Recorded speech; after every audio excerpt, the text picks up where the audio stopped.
Hello, my name is Steve Pretty. I'm a musician, composer and performer from London, and welcome to my podcast, Steve Pretty on the Origin of the Pieces. This is the show that helps you to hear, understand and enjoy music in new ways.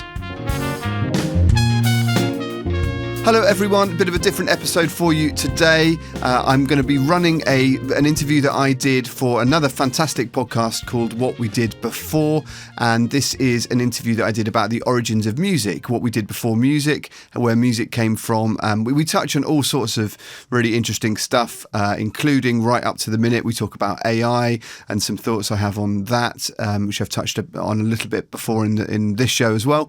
But yeah, I just thought it might be nice to have a little collaboration with this other great show. I really, really recommend it. Do go back and check out their back catalogue as well. They're releasing regularly. Speaking of regularity, I'm sorry that things have been less regular than I hoped this year. I really hoped after a couple of pauses last year to be on a bit of a more regular schedule. But 2026 has been a real doozy. Last episode 38, was about my friend Nathaniel Dye, who passed away back at the end of January, and then whose memorial show I did at King's Place. And then a few weeks ago, very unexpectedly and very sadly, my mum died. So it's been a bit of a year. And so obviously that's why I've not been on your feed recently. And we have the funeral this week as I'm recording. So yeah, it's going to be probably another couple of weeks until I get back on track with a schedule. But meanwhile, I thought it was a good excuse to promote this other brilliant podcast, What We Did Before. And yeah, there's lots of interesting stuff here, I hope, that will appeal to listeners of this show. So yeah, bit of a rough year, but thank you for bearing with me, and I will be back firing on all cylinders very soon. Before I run this episode, a couple of live shows to promote, the first of which is the Ocean Songs Project. There's an album out next week. I think it's out on the 24th of March 2026, and we also have a show at Theatreship in London in Canary Wharf that night. It's going to be a really fun show. So the project's all about the sea. I play shells, of course, in it, and I also play a lot of trumpet and electronics and all sorts of bits and bobs. So it's going to be a really great project with the singer from Goat Girl, wonderful band and the singer's called Lottie P. Nick Pendlebury, who is the head of strings at Trinity College here, really important musician. Used to run the Smith Quartet, very influential classical string quartet. And the composer Colin Riley, who is a brilliantly kind of multi-genre post-classical composer, I suppose. But anyway, it's a really fun project called Ocean Songs. We're launching it at Theatreship. And also, if you're in Suffolk, we are doing a show this Saturday, the 21st of March at the East Point Pavilion, in association with First Light Festival, which of course I am the artist in residence at. Anyway, there's a couple of shows with that Ocean Songs project, so do check those out. I'll put the links in the show notes. And also, my next Wilton show is on sale. It's on the 19th of May. It's, of course, at Wilton's Music Hall, and I've got some amazing guests there, including Jim Bob, who is the lead singer of the incredible band Carter USM from the 90s. They headlined Glastonbury and then were banned from Glastonbury after their headline set. So we'll be talking about that and lots of other stuff with Jim. So yeah, usual place, Wilton's website and in the show notes. Anyway, enough sales pitch. Let's get on with the show and enjoy this episode, which is in collaboration with What We Did Before. Enjoy. So many of us spend a lot of time with music blaring in our ears. Whether it's Spotify, YouTube, or the radio, we're used to having music constantly at our fingertips, perfectly curated for any mood. But for most of human history, this wasn't the case. So what did we do before we had continuous access to music on demand? How did people experience music? What instruments did they play? And how important was it to their daily lives?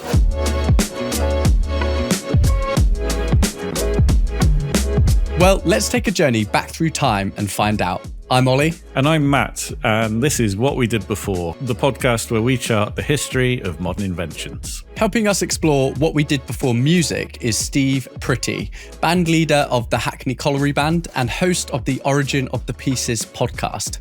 Steve takes us right back through time to learn about some of the first musical instruments invented by humans, and how music may even predate language.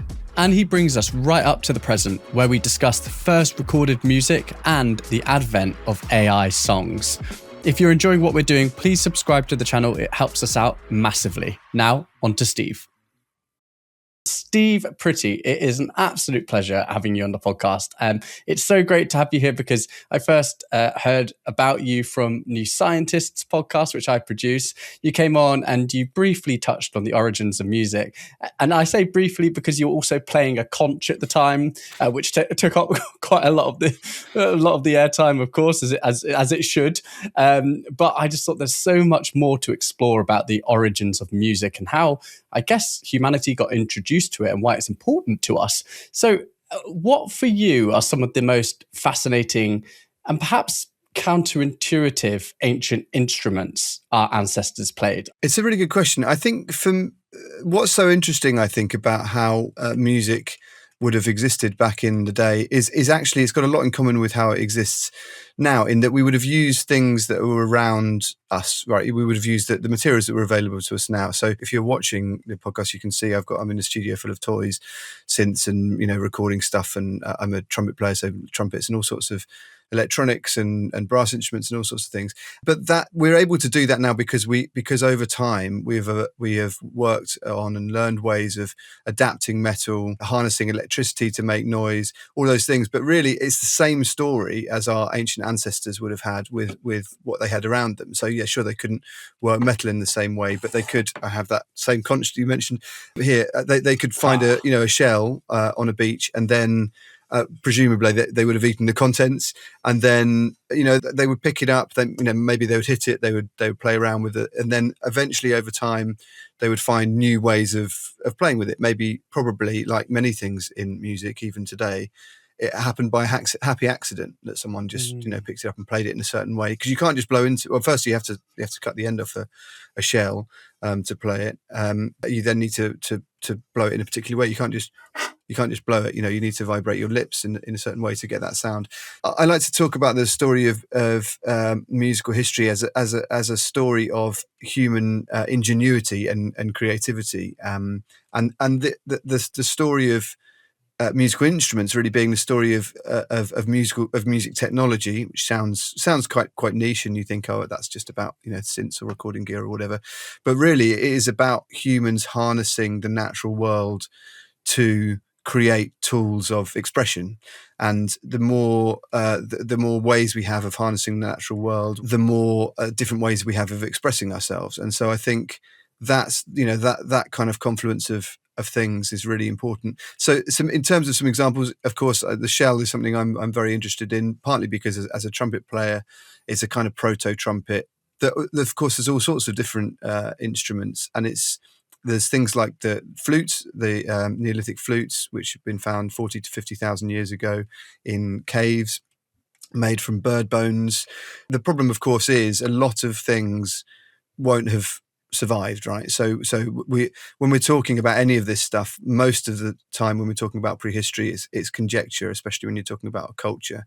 Who knows how they would have been singing, or how they would have would they've been playing rocks or whatever that there's no evidence for anymore, or other things that would have degraded over time. So we have things like shells or bone flutes, or because they last. So that doesn't necessarily mean that they're the earliest things. And you've got to imagine that particularly something like a bone flute, which is a bit more sophisticated than a shell, because it's got holes in that would be a bit particular places to create particular tones.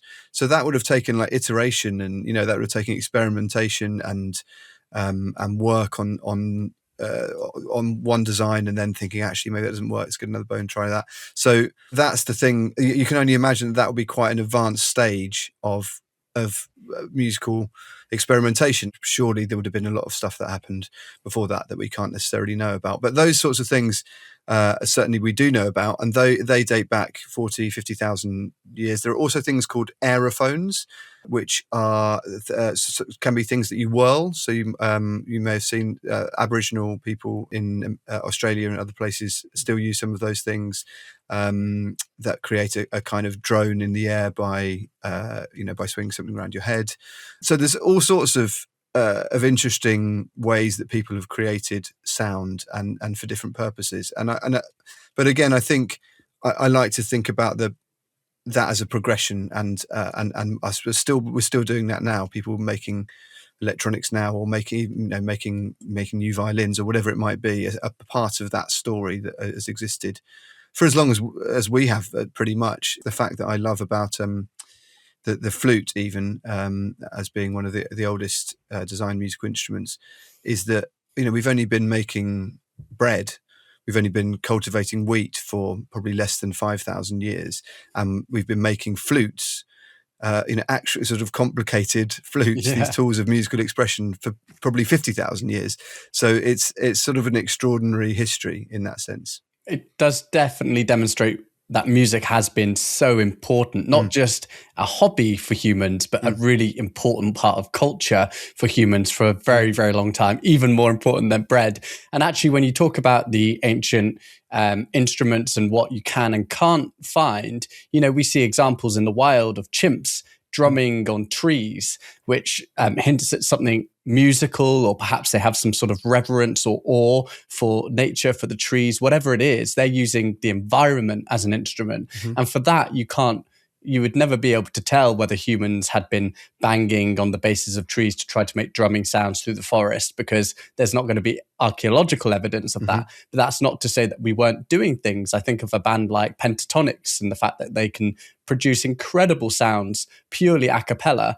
And you can imagine ancient humans relying purely on their vocal cords as well for some of their musicality. Well, certainly, I think that would have long predated the design of instruments. Would be using your voice or using percussion to explore some of these things. Of course, you can't place when any of those things happened. But one of the important things, I think, and where some of these questions, I think, can cross over and it's just a very complicated picture, of course, because you're talking about an enormously complex thing that happened all over the world. Firstly, I think it probably happened in lots of different places and at lots of different times. So there's not necessarily one story for how it all happened. But, it's not like, for example, I know you were doing an episode on chocolate and the cacao. Like, that is about a geographical region where that plant is grown. Music is something that can exist with or without instruments and can kind of spring up anywhere in the world. So the real question is why and how people adapted whatever their environment was to create that music. One of the important things to think about is the function of music, and I think or rather the different functions that music can play. So when we're talking about things like vocal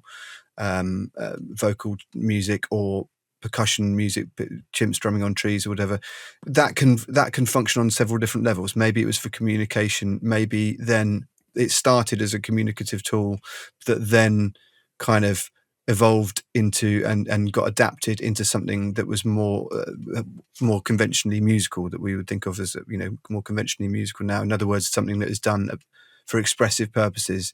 But music can play all these different roles. I think one of the fault lines with how we think about music a lot of the time in today's culture is that music is there for entertainment, which it is.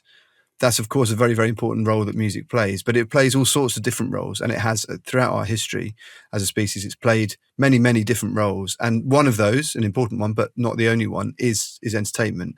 But I think it's important, but before we kind of dig into some of the weeds of this stuff, that we think about those different roles that music can play, as well as the different tools that it played. Because things like, even come back to things like shells, they would have been used as instruments of communication, of war, even, like shell trumpets, and instruments of ritual, as well as probably instruments of entertainment. So, that they kind of, there's often not one answer to these things, I think.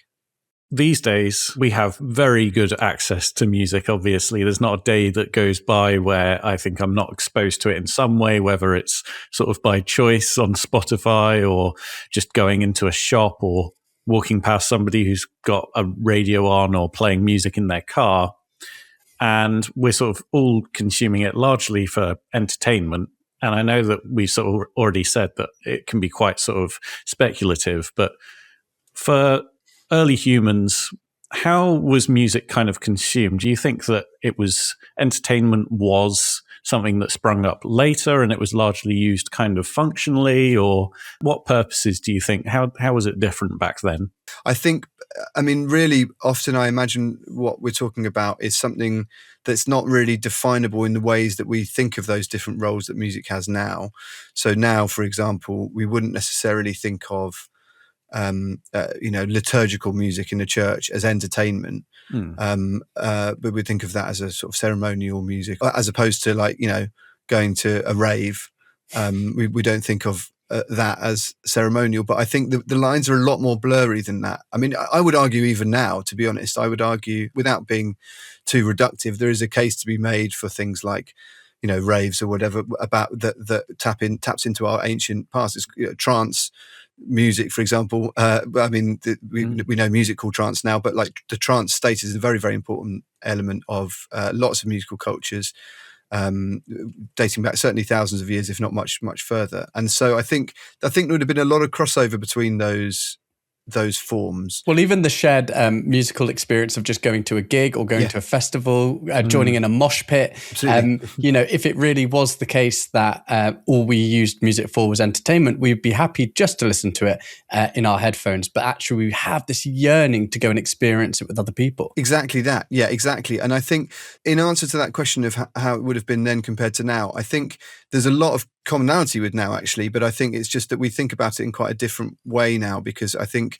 it would have been a much more collective experience, right? So the separation that we have between audience and performer now is something that I think is a relatively modern invention, and it's something that, as an aside, on a personal level, I'm very, very keen to slightly break down and to sort of make the case that audiences are really, really important, active part of what any interesting musical performance should be. That's not to say that every show needs like big audience interaction or whatever, but that audiences, and there's a kind of synchronicity between audiences and performers at their best that makes for a very special thing that can only really happen live. And we can come on to recorded music later, but I think that live experience was very, very important now, and certainly was back then. But also I think, of course, it would have been tied very much to the natural world. It would have been tied to a sense of place. So again, if you're thinking about coming back to the shell again, or the flutes, these have been found in caves mainly. And the interesting thing about shells is that they were and are used in, for example, the Himalaya, and this is in very much inland, in the Himalaya. So all these shells would have been brought from the coastline, hundreds or thousands of miles away, up into the mountains, into caves, into these very resonant spaces. I often talk about the shells when if I play them at festivals and things. Sometimes I sort of run them through electronics and create these. I have the project called Shellectronica, but I do that partly because I'm trying to tap into that ancient form of how people would have experienced music in very resonant spaces, right? So if I just pick up a shell and play it at an outdoor festival on an outdoor stage, then you'll hear it, but even with just a normal microphone on, you'll hear it. But then hasn't got much sustain on it. So when I stop playing, it stops. The example I use is that I was lucky enough to record some of these shells in the Natural History Museum overnight one night a couple of years ago. And just one note on one of these shells made the person I was with cry, just like one, and whereas if I played that same note now, it's it's like a loud note on the shell, fine. But because the resonance of that space and the kind of the quiet of the room, and the particular way that space picked up and resonated and amplified the note that I was playing on that shell, that sudden, the element of sort of sound design, the space that was played in was really, really important. And I suspect that would have been at least as important as it is now to our ancient ancestors. So it's, perhaps we're not talking about such complex melodies or harmony or whatever, but the sense of place or occasion would have really changed the notes that they were playing, would have really changed the feeling of them. There's some evidence, for example, in some caves where there is a particularly unusual sound reflections. So in that one spot, you'd be playing a flute or even a drum or whatever here, and because the reverb or the delay off the cave walls would come back at you, you could basically play a kind of duet with yourself, by standing here. And so that's kind of what I try and tap into with my own stuff now. Yes, I'm using electronics, but I'm sort of trying to make the case that really it is something quite ancient, because I'm essentially using electronics to do that, to try and tap into that ancient experience that we would have had, and that feeling that, yes, these things were alive. There was something. This is, the house to a creature beforehand. But then you put them in a particular space, and that space creates something very different than if you just played them elsewhere. So I think the experience of music would have been much more tied to place and time and nature than it is now. When you're describing it, I can kind of feel in a way in my body how that experience of listening to the music with the reverb in a cave may have been. It might sound a bit silly, but in a very different but sort of similar vein, the sound of silence recorded by Disturbed, for some reason that hits me like that. It's got like this massive, it's like a pressure builder. It's like a pressure cooker, building up. You get this really slow incline, and then his voice just cracks just as it's getting near to the end of the song. And something about it is quite moving, emotional. And you can imagine in a cave surrounded by your tribe, it's a way of connecting really deeply and really emotionally without ever having to say a word. I guess this sort of points to the fact that caves were a moment of awe, wonder, maybe even divine power for our ancient ancestors. Are there any other sort of sites of particular interest in regards to locations where music would have been played in this way? I think something that is interesting to think about when we are talking about where music would have been played is how much people travelled as well, and the fact that these instruments were portable. And if we were a nomadic people, we would have the instruments and tools of ritual or expression would have been they would need to be portable. So people, I'm sure, would have been playing them wherever, and then finding places that felt like they were particularly significant. Again, there are a few sites of things like standing stones where there's some evidence that, again, the sound reflections are particularly interesting, and that seems unlikely to be a coincidence. So, there's a few things like that which either would have been constructed by our ancestors, or they would have adapted existing spaces.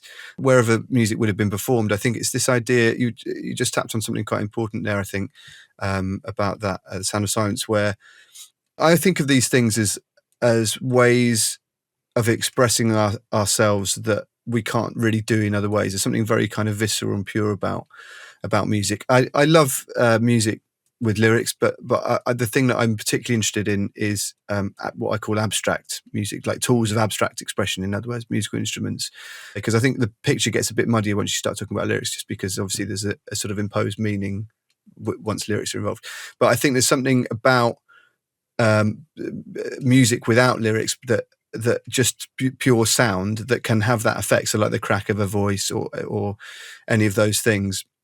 And it's because human emotions are really complicated. We are sentient beings. As far as we know, we're the only species that can kind of understand in some way or other our own place in the world, our own mortality. We need to be able to express that. The kind of human condition is extremely complex and isn't as simple as happy or sad, or the way that words can sometimes describe things. So I think music has got that ability to really zero in on expressing something that is very, very hard to describe in other ways.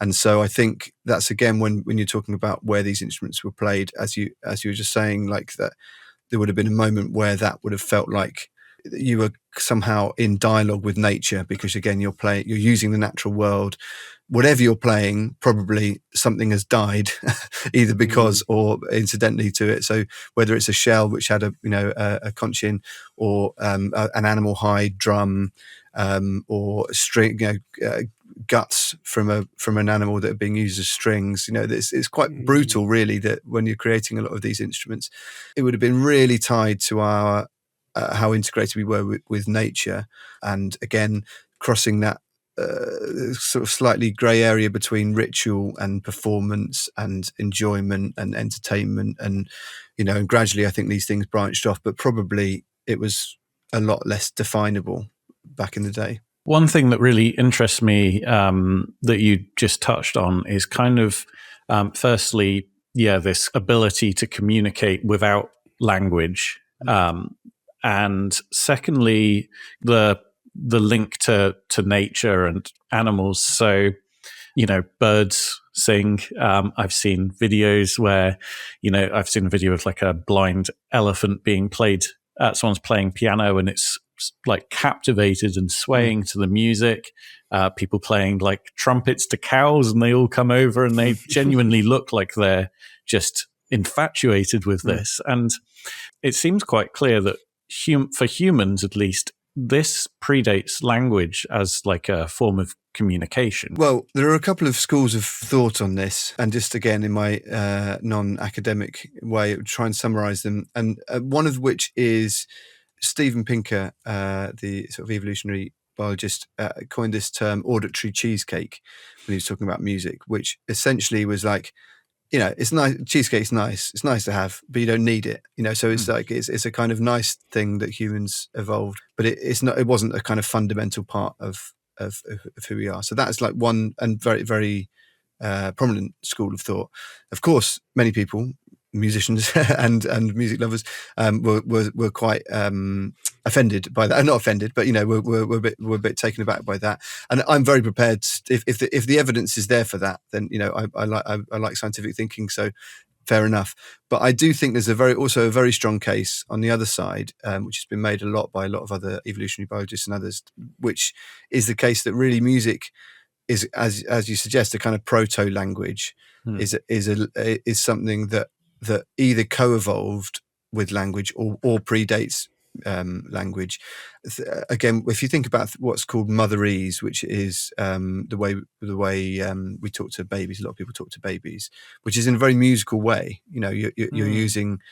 So of course, even when we're talking, if we stop this interview now and went back, I could transcribe this into music, because there's my voice and all of our voices are pitched. So, as I'm talking like this, I could write, this is a pitch. And as I go down here, it's, it's all pitched.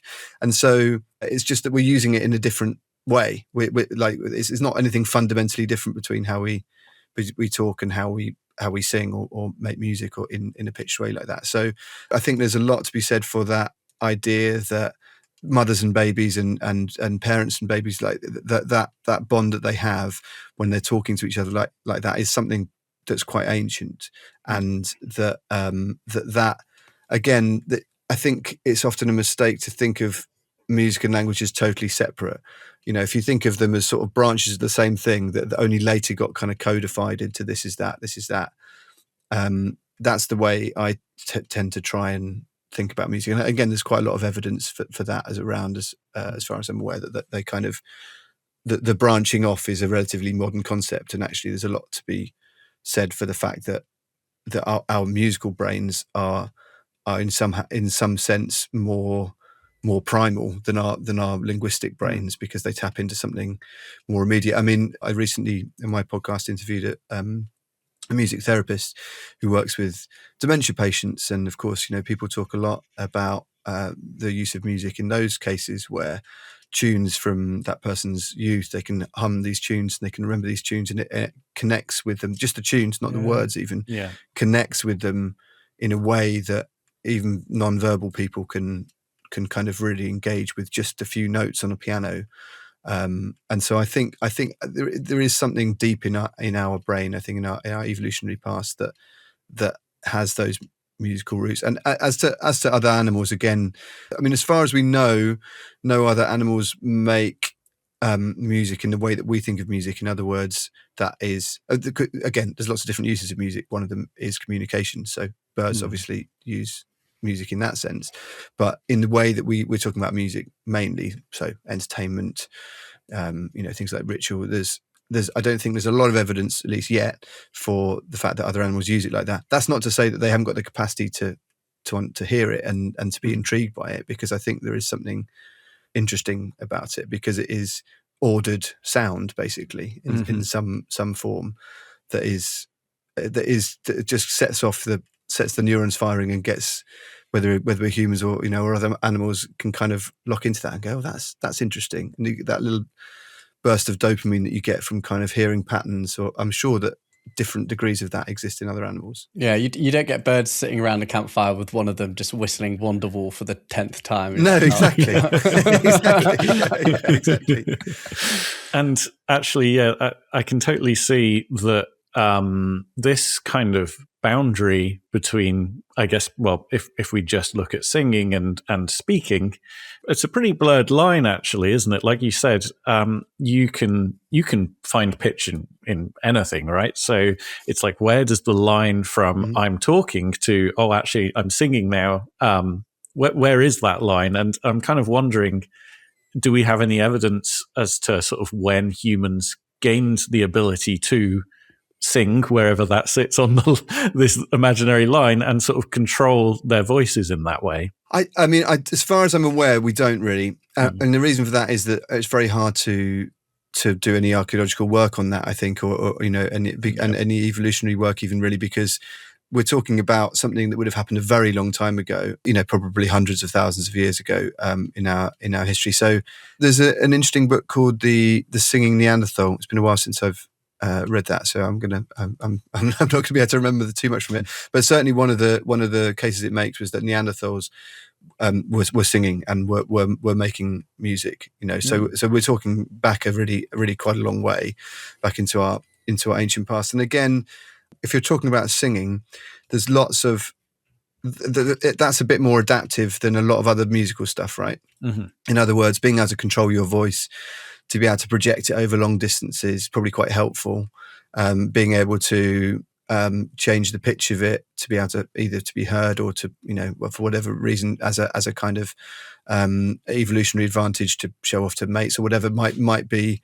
There's probably kind of a strong case for that. The reason I'm particularly interested in the development of instruments, and again, these what I call tools of abstract expression, is that is something that is much more conscious. I think that is, if you excuse the pun, that is something that is much more deliberate, that you would have to pick something up, to think, have the idea to think, I'm going to make a nice sound out of this for a reason that I'm not sure, I can't really articulate, but pick it up, go, oh, okay, do that, fiddle with that, drill it, bash a hole there, knock the end off there, blow it in, it's that way, it doesn't work, okay, kind of keep trying like that. And of course people would have been doing that with their voices, but we've got no way of really telling with voices, but B, you're using your voice all the time probably anyway to communicate, and so there's like a lot more of a blurred line between singing and speaking, whereas the actual kind of construction of a musical instrument, this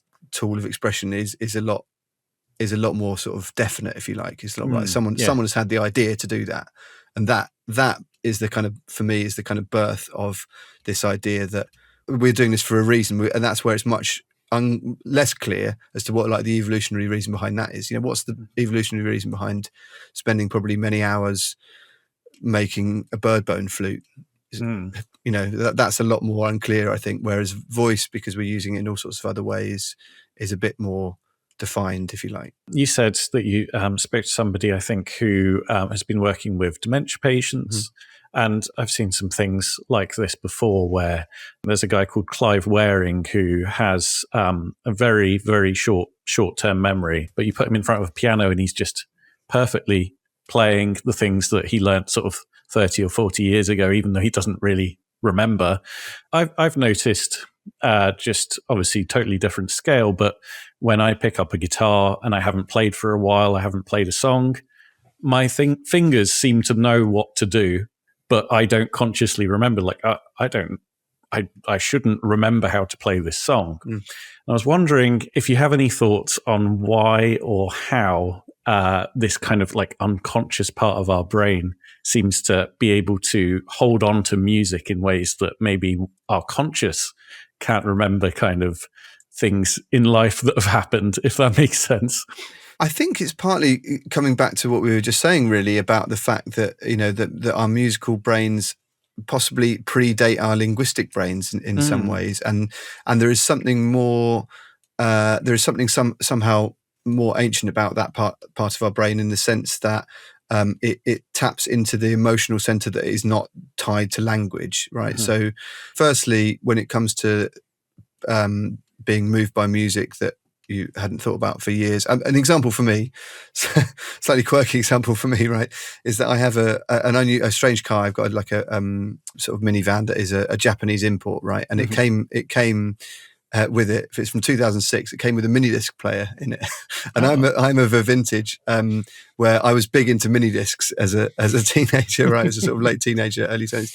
So I'm still hoping the mini disc will come back one day, But anyway, I still had loads of my old mini discs, right? Now, these are records, albums I haven't listened to for, 25 years, if not more. And I thought, I'll put it in as I was going a long drive. And because that was the age, so again, I'm a trumpet player and play a lot of jazz. And particularly then, when I was at my late teens, I was getting really into playing jazz and, practicing a lot and stuff. And I could sing every note of some of these, like, sax solos or trumpet solos that I haven't listened to or thought about in any way for at least 25 years. And I could literally sing every note of the solo still. And, that, I think there's a couple of things there that is sort of embedded in a different way than learning a speech or whatever, which, often goes in one ear out the other. So that's kind of embedded in a different part of my brain somehow than other memories are. But also when it comes to actually doing on an instrument, what you're talking about, I think the process of actually making music, playing music, or particularly playing music when you've got technique, it's a muscle memory thing there again, which is something that's slightly different, I think, from a kind of conscious memory, because it's you learn by doing. And I think again, something that's often underpriced when we're thinking about conceptualizing music is how the importance of physicalizing music, like how embodied music is, and that's the fact that that's how we learn it, and that's how it's kind of encoded in our brains. And so one of the things I do when I'm doing things like masterclasses is I get people to like walk and clap, right? Do things, physical things, and often these are very experienced musicians. Like, for example, I've done masterclasses with like the Household Cavalry Band, the army band, and get a bunch of big army folk doing that stuff can feel a bit childish, but actually it teaches you something really, really important about rhythm and about understanding. Your stomps that's on the beat and your claps are off, and then you can start physicalizing it in that way. And so I think the same thing is true when you're playing the song on guitar. The sort of muscle memory of it can be there without it being conscious. And in fact, what happens quite a lot is the moment it goes wrong, if I'm like, for example, trying to remember a song, the moment it goes wrong is when I do try and think about it, and I'm sort of on. You've got this sort of you're like, what am I doing? And then it's gone, because it's sort of overriding your instinctive musical brain with your and physical brain with your conscious brain, which is too bad at remembering things, whereas the kind of musical brain is. Encodes things in a different way. It's one of the reasons, by the way, that I think we often learn important bits of information set to music. The alphabet song, or that's when people are trying to remember stuff. They use songs like that. But also the way that that bards, for example, Homer or these ancient bards back in the ancient world would have been singing. They call epic poetry songs a lot of the time, and it would have been definitely accompanied by music. A lot of that stuff, if not sung entirely, then certainly music would have played an important role in that. And there's a strong argument for that being because it was a way of remembering, a 50,000 line piece of epic poetry was to remember it to music. Memory and music is actually, it goes even deeper, because there is research to show that if you learn and maintain your learning of a musical instrument, as you age, you reduce your risk of getting dementia. So there's something incredible there about the link between memory and music, which is actually has a physical effect on your brain as well and how it ages. Yeah, I mean, I think it's because music, like the practice of actually playing a musical instrument is, it works so many different aspects of your brain. It works that, the motor skills, fine motor skills. For me, again, as a brass player, it's really made me very conscious of things like breathing, breath control, and so there's aspects of that which I'm sure are related to better health outcomes, although I think being a trumpet player is probably not related to better health outcomes based on the longevity of most trumpet players, but still. No. but I think there is, there's a lot of, it's working lots of different parts of your brain, both consciously and subconsciously. This is sort of slightly a slight tangent, but like over a couple of years, particularly over lockdown, I had a little electronic drum kit that I just wanted to use for like composing a bit, and I sort of, right, I'm going to play for like 5-10 minutes every day just to try and get some basic skills. And day one, it's embarrassing having been a professional musician for many years, and you're trying to go dung gang, like the most basic drum Coldplay. Yeah, exactly. Yeah.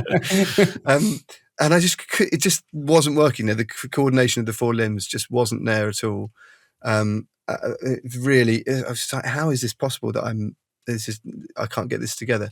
But then something really interesting happened. The next day, I come in and I can do it straight away. I'm not saying I was immediately a great drummer, but I could do the simple thing I was trying to do the day before, I could then suddenly do. And it's because, you practice, you stop, your brain sort of processes it, and then you come back and you're able to do it. And that's how you progress, like, on an instrument. It's just that, again, slowly, like iteratively practicing things. Well, I think it's a good connection actually to the past, because it shows that you mentioned about the iterative process of designing an instrument, or even coming up with the fact that you could chop off a bit of the conch and start playing it with a funny sort of mouth shape. It speaks to, I suppose, the fortitude of our ancient ancestors, that they were willing to put in time to something that seemed basically impossible at first. The first time an ancient human would have tried playing a conch, it would have been like, oh, that does nothing. Yeah. And yet there was this sort of drive to go, no, I do think that this could make a sound, which is pleasant. So I think that does kind of talk to how our ancient ancestors, what we have to thank them for, really. And something you did mention was the bard, which I really wanted to pick up on, because my image of the bard is, I don't know if you've seen The Witcher.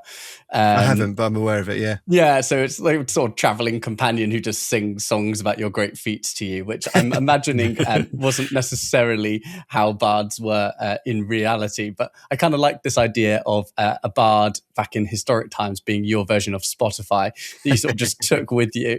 But obviously you discussed how music would have been a collective activity a lot, involving, multiple members of a tribe.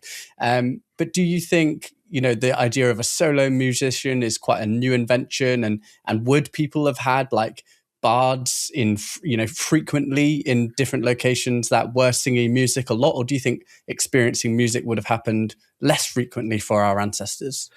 I suspect that experiencing music would have been very, very common for most people, and experiencing music, but not in the way that we think of now, not necessarily in the way that, you obviously not in the way that you go to a concert or a gig, but more in the way that it will be a part of everyday life in some way or other, right? Probably everyone would play a bit of music or sing a bit, or, so I think a lot about how the idea of a professional musician is a relatively modern concept, and it existed, for the last few hundred years, and maybe a bit longer. But really musicians pretty much for the whole of human history have been not a professional class like that. So there'll be people who do lots of things, and so it's interesting now. I think about it now when I work with people who who are a bit bashful about the fact they've got other jobs or whatever. They're like, oh, I'm not a real musician, I do this, or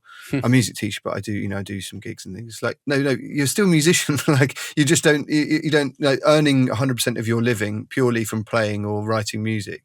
It is a relatively modern invention, and I think it would have been much more part of people's everyday life, and in fact, still is in cultures that are not so engaged in, if you like, kind of the modern world and of capitalism and commerce and everything, or even, to be fair, even things like Irish pubs, like jams like that. I'm really fascinated. I talk a lot on my podcast to people who are in those worlds as much as I do professional musicians. I hope that's certainly what I aspire to try and talk to people who are, who are doing like trad folk jams and something like a traditional Irish or Scottish folk jam, or also exists in places like Appalachia, that those are much more collective ideas. You turn up with an instrument, someone has an idea, oh, well, should we do this reel? Yeah, and then they start playing it, and maybe everyone knows it, maybe they don't, they're working out as they go a bit, and then someone else has another idea and you sort of follow that.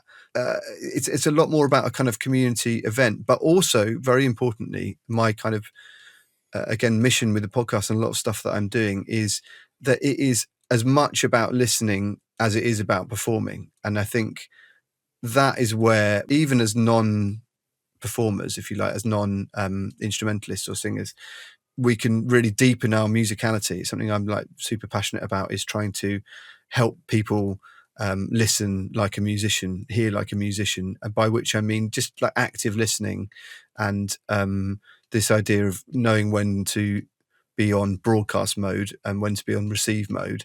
And I think something like a trad jam or to an extent a jazz jam or an open mic or any of those things are really interesting cultural examples of that exist now. But I think that our earlier ancestors would have been much more like that. So yes, there might be, maybe there's a shaman or someone who is leading certain aspects of the ritual. Maybe there's someone who is, the kind of the main driver behind certain things, or the person who's come up with certain rhythms or whatever it might be. But really, it's a much more of a group activity for the most part. And so I think the idea of like solo musicians is relatively new as far as I'm aware. And by new, I mean, many hundreds of years old, rather than tens or hundreds of thousands of years old. So yeah, I think it's as music gets more delineated into it's being its own thing, if you like, rather than just being a part of everyday life and society, that's where we start finding specialists, basically. In a sense, that's been amazing because that's really driven the development of music. But I think I do sometimes think we're in danger of having lost something if we focus too much on that bit and not enough on the rest of the history of music. And so, I'm quite passionate about not losing that specialist. It's very important to have people who've dedicated their lives to really, making amazing music, but to try and bring people with you rather than just putting them on a pedestal and saying this musical genius who no one can ever touch or, no one must ever compare themselves to. There are those people, there are a few of those people, but really music for me is much more of a participatory thing, even as a listener. I feel like we say this at least once per episode, but damn capitalism! That's that's why you get superstars, isn't it? yeah, exactly. And that's great. But that is, again, if we think about the different functions of music, I think that's where that is music as entertainment. That's music as commerce, right? Mm-hmm. That's the function of that music, is to entertain a particular demographic in a particular way.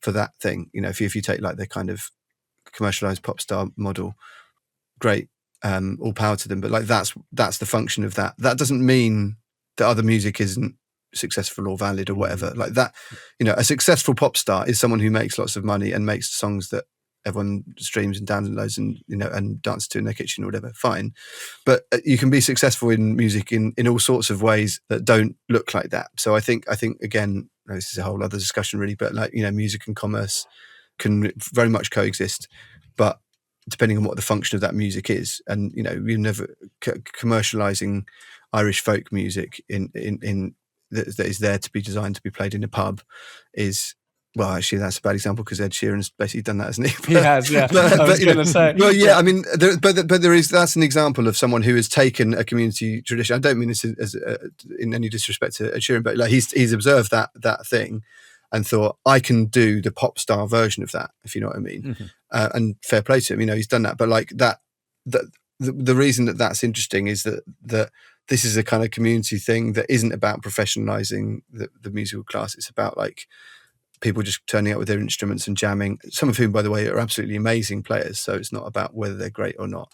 That's not the point of it. The point is that it to be in the pub. And he's kind of gone, oh yeah, people like that. I'll take that and do the commercial thing with it, which he's done very well. Well, before you say music's for everyone, you haven't heard the albums that Matt and I recorded when we were 18. So reserve judgment for now. But again, it depends what the point of that is, right? If the point of that, of you making albums when you're 18 was to have fun and learn a bit about music and like bond as friends, then like job done. It doesn't need to have, you don't need to have had loads of downloads or, sold loads of tickets to shows for that to have been a success.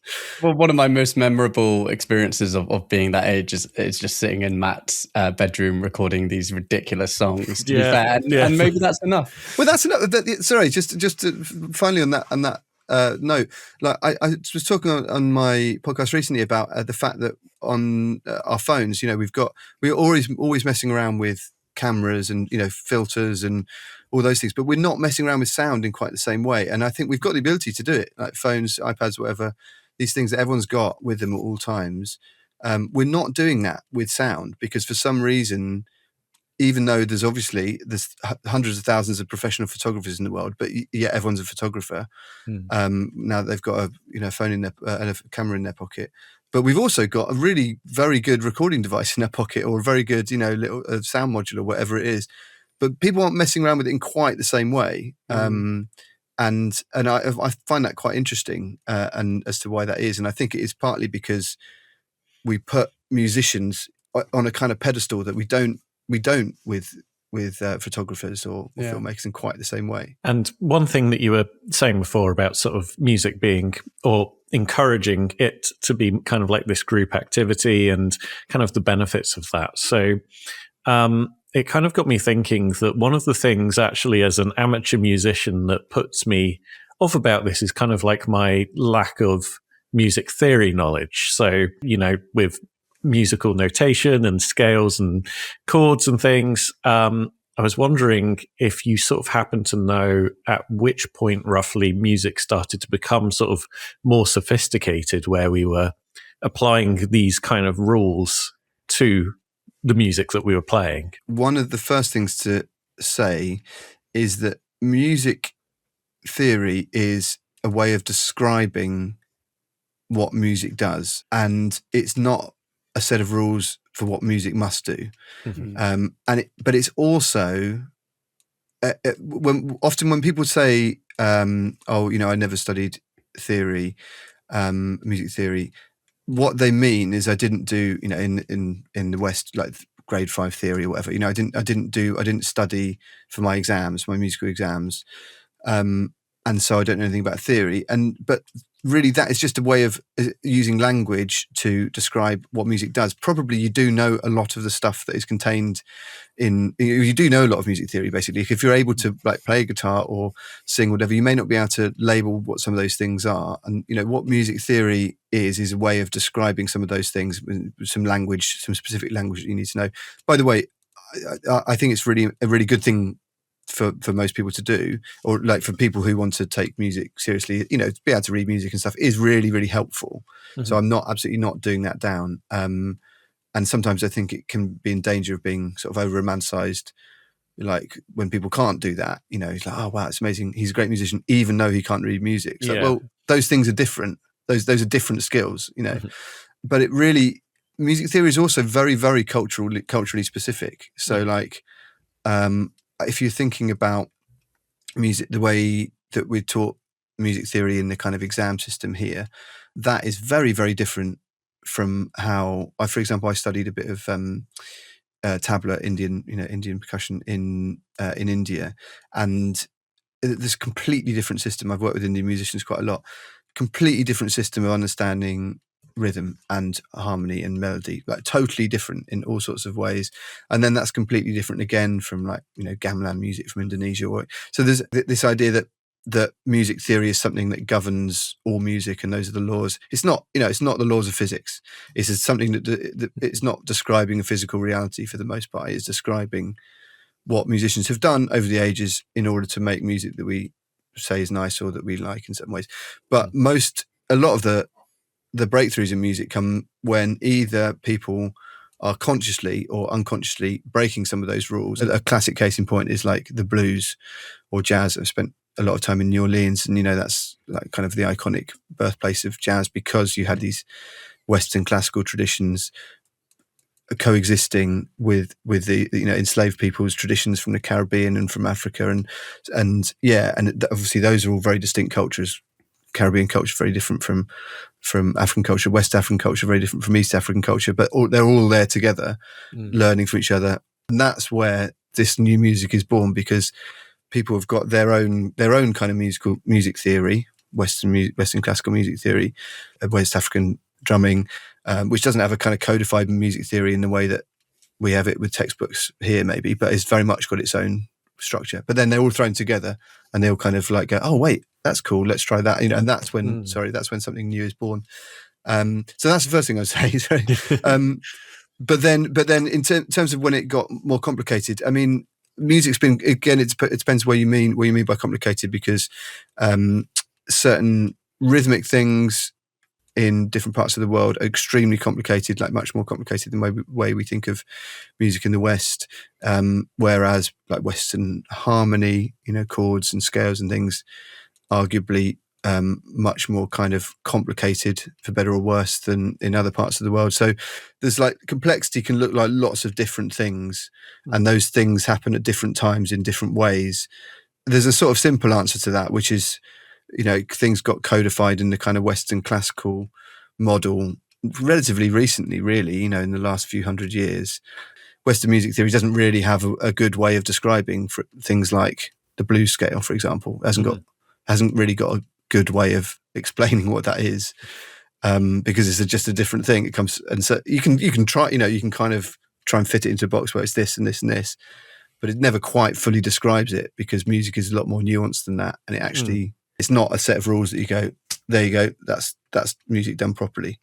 So I think people have got a lot more musical theory knowledge than they realise, basically. I always remember hearing about how Simon and Garfunkel used the studio building that they were in to create some of the sounds on their track. I don't know if it was on all of the tracks, but I particularly know it was on Bridge Over Troubled Water. With the studio, they were able to create like reverb using the stairwell, things like that. And I think this sort of goes back to your idea that we don't experiment with music anymore, or in the same way, or as we do with photography. And I think this is an amazing story here of like using your environment, like of musical ingenuity, really, before we had effects and before we had plugins.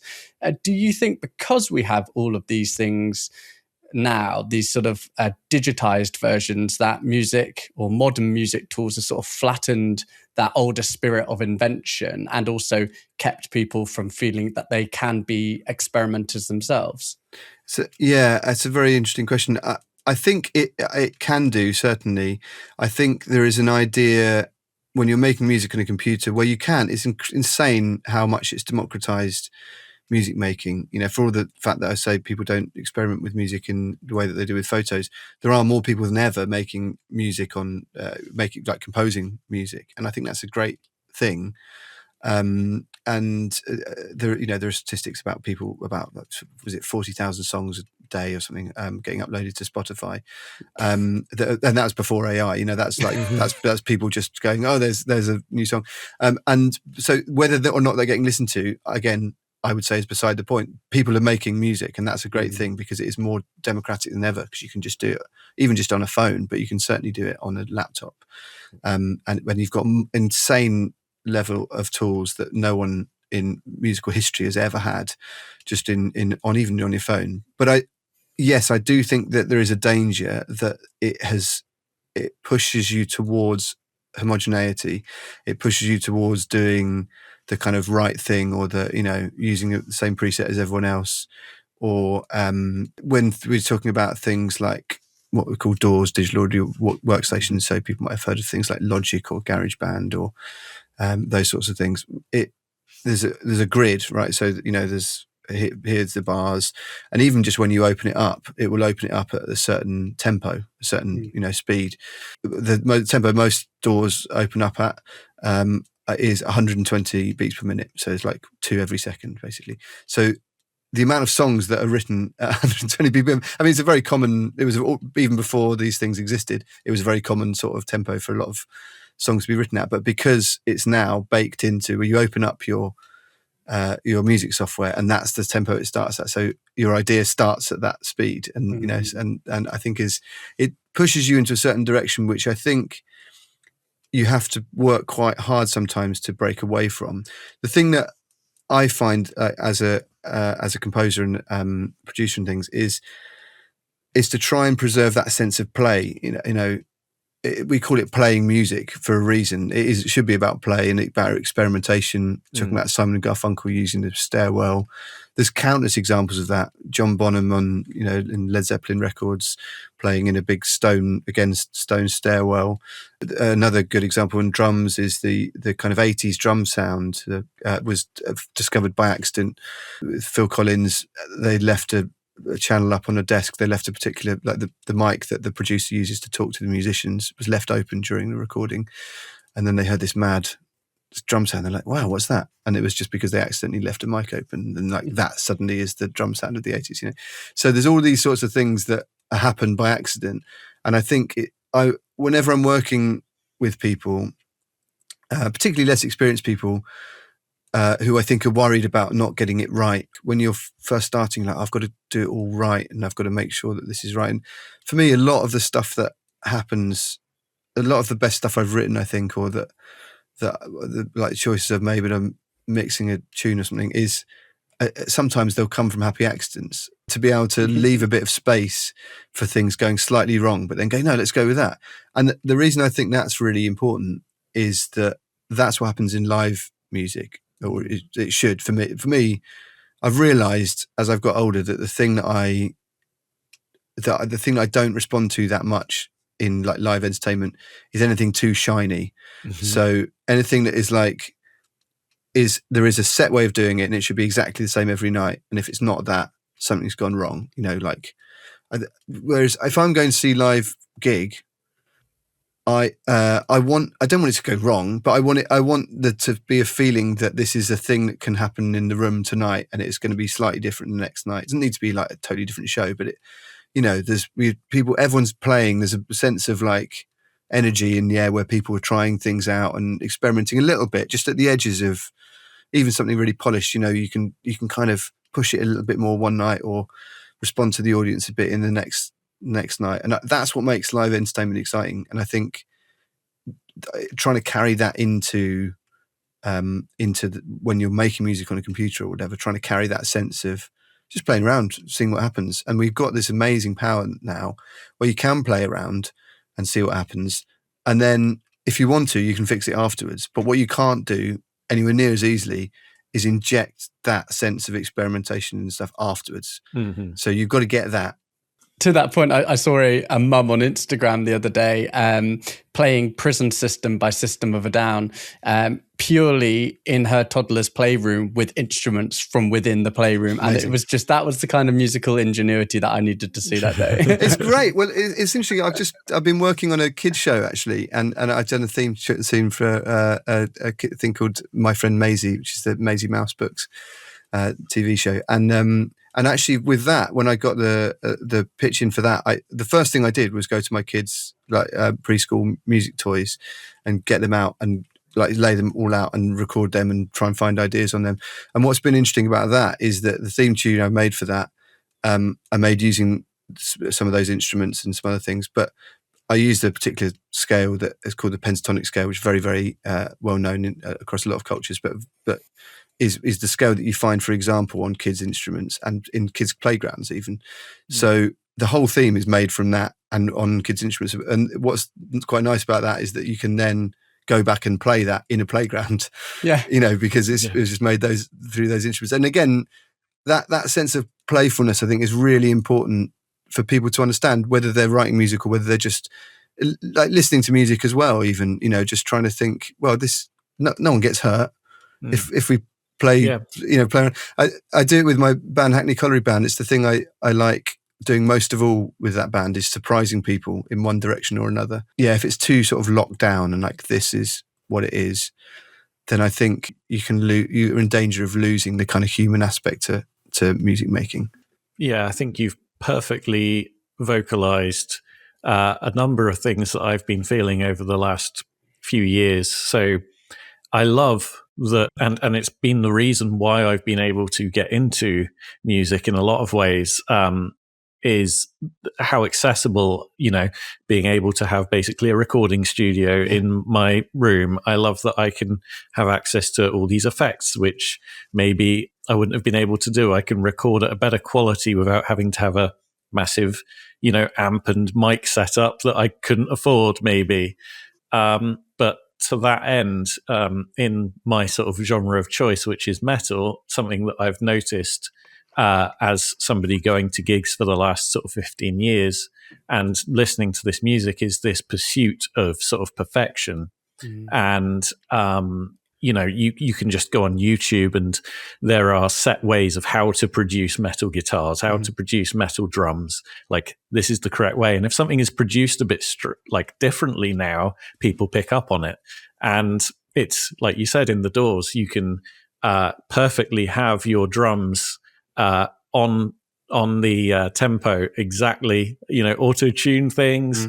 When you listen to them live, they're playing to a click track, they have backing tracks.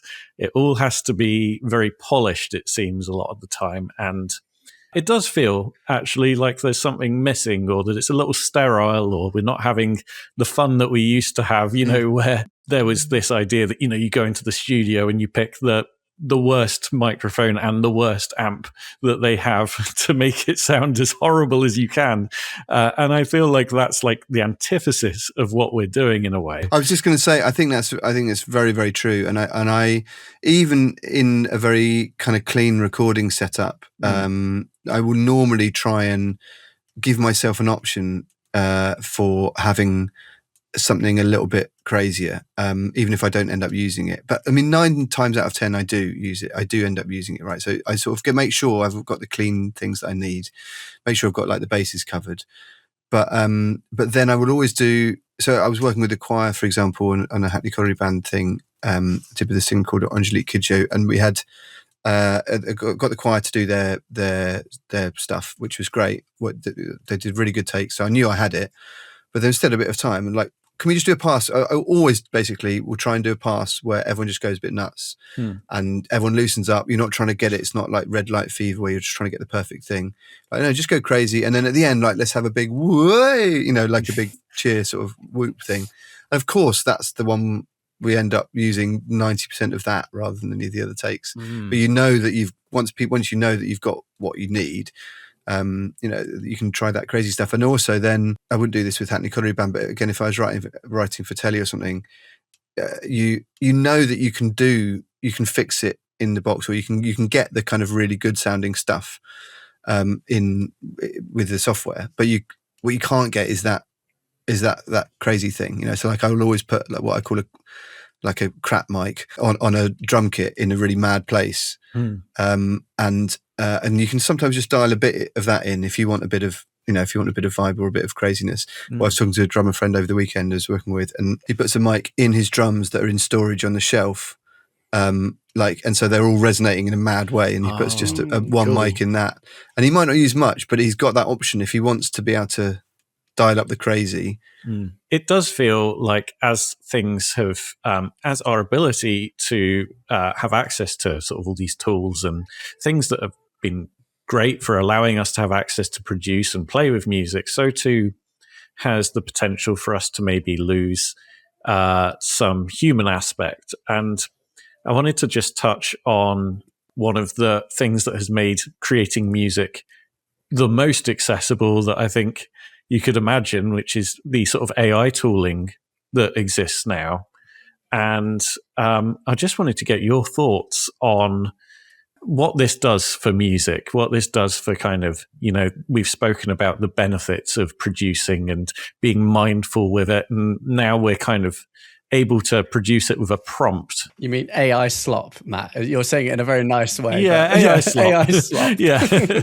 Well, I think it's a very, very interesting development. Like it's like so much of AI stuff, it is a real sea change in terms of like our relationship with music, because the last few years, as we've been talking about, has been a gradual democratization of the ability to make music and record it and release it. But which has come at some cost, as we say, in that maybe we've lost some of the more playful, fun aspects of that of the music making process. But now we're in a situation where anyone can and does type into a box exactly what they want, and it will spit out, if you prompt it properly, some very credible stuff, right? So in a way, I don't want to talk about whether AI music sounds good or not, because it's sort of irrelevant. I think it does. A lot of the time it is pretty credible.